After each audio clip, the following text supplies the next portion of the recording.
George Will remembers that election well. Pulitzer Prize-winning columnist, NewsNation senior political contributor with us today. Good to see you, sir. Does it matter really what President Biden says about the economy? Not as long as prices are going up, because when he says, as he did say recently, that we've had record wage growth, nominal wage growth, but real wage growth has been nullified by inflation. There's also a problem of journalism here, Leland. You know the old saying, we don't report the planes that land safely, which is to say good news doesn't quite count as news. So you can understand the frustration in the White House. 400 and some thousand jobs created in March, and that doesn't get the headline. But part of the problem is that the Biden administration seems to be lecturing people that they ought to be more cheerful than they are. You know, Mark Twain once said, Wagner's music is better than it sounds. And a lot of Democrats seem to be saying the economy's better than it feels to you. The economy's better than it seems to you. And I don't think people like to hear that. What's interesting is this is a full frontal assault across the Democratic Party from President Biden. Obviously, Vice President Harris has been out selling the same message. Now you're bringing Barack Obama, who has really stayed out of politics since he left the White House. And of all people, Hillary Clinton has popped back up on Meet the Press yesterday. Take a listen. From my perspective, President Biden is doing a very good job. I think that his handling of Ukraine, passing the American Rescue Package, the huge infrastructure package. But we've got a great story to tell, and we need to get out there and do a better job of telling it. Okay, so the Biden administration in political shop is now marking that tape for if she challenges him in the primary in 2024 or Kamala Harris in 2024. But more importantly, it feels like Democrats have this idea that being united is the end, not the means to an end, and thus should be celebrated. That's exactly right. And every political project, when it starts to flounder, says the same thing. Democrats, Republicans, they all say the same thing. We have a great story. It's just the communication that's wrong. The facts are wonderful.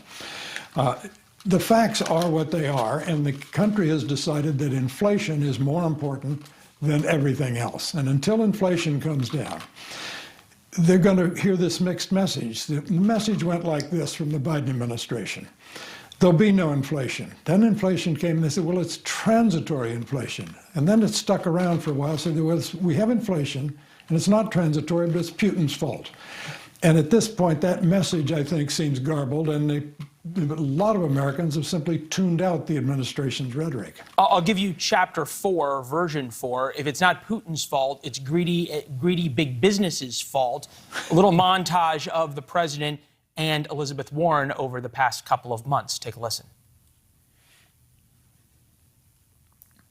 Put a stop to price gouging wherever it arises and address any price gouging at the pump. They determine what the price is, and they maximize their own profits. There's no time for profiteering or price gouging. It's no excuse to exercise excessive price increases or padding profits or any kind of effort to exploit this situation. Wall Street Journal this morning, here comes the price controls. Is that where this is headed? Oh, I don't think so. Even they can remember the disaster of the Nixon price controls in the early 1970s.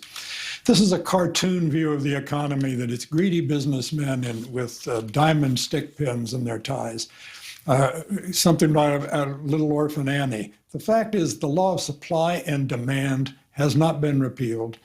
Elizabeth Warren, as you showed there in that clip, was talking, I believe, at that point about price gouging by grocery stores. Grocery stores' profit margin is about 1% on their gross.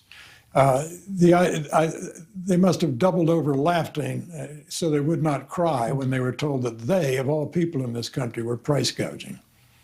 It got me, what you're saying gets me back to why the American people report that they are lying awake at night. And I thought it was an interesting way of asking the poll question, because I've never really seen it asked that way. Why Americans lie awake at night? 60% personal finances, 66% economic planning. If President Biden can't get that under control and that fear of the American people, Is it possible for him to get his poll numbers back into the green, so to speak? I'm not sure he can get them back even if he does bring inflation under control, but he can't control inflation. The fact is, they're ignoring the law of holes, which is when you're in a hole, quit digging. We have inflation now because we have spent recklessly, and he is trying to spend more recklessly in the near future. I don't think it'll happen, but the American people are instinctively understand that spending drives inflation. Yeah. And the incontinent spending is going to continue. Yeah, it seems as though that's the one rule that even if people don't like it and wish there was more spending or wish there was more handouts, they realize what happens. Perhaps unpredictably, opening day is going to happen as scheduled on Thursday. You said the worst thing that could happen with baseball is people wouldn't care whether opening day is happening. Will people care, and will the Dodgers and White Sox be in the World Series?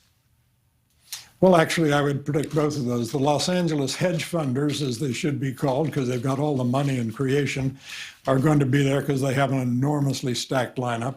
In the American League, I think it'll be the White Sox against the Blue Jays, and I'm picking the White Sox simply for personal reasons that Tony La Russa, their manager, is a friend of mine. White Sox and hedge funders in the series. Well, if your prophecy proves true, Joe Ward, our producer, will be calling in sick a number of days to watch his White Sox in the World Series. It's good to see you, sir. Thank you. Good to be with you. Pleasure. Thanks for watching. Click the red subscribe button below so you can get more of NewsNation's fact-driven, unbiased coverage.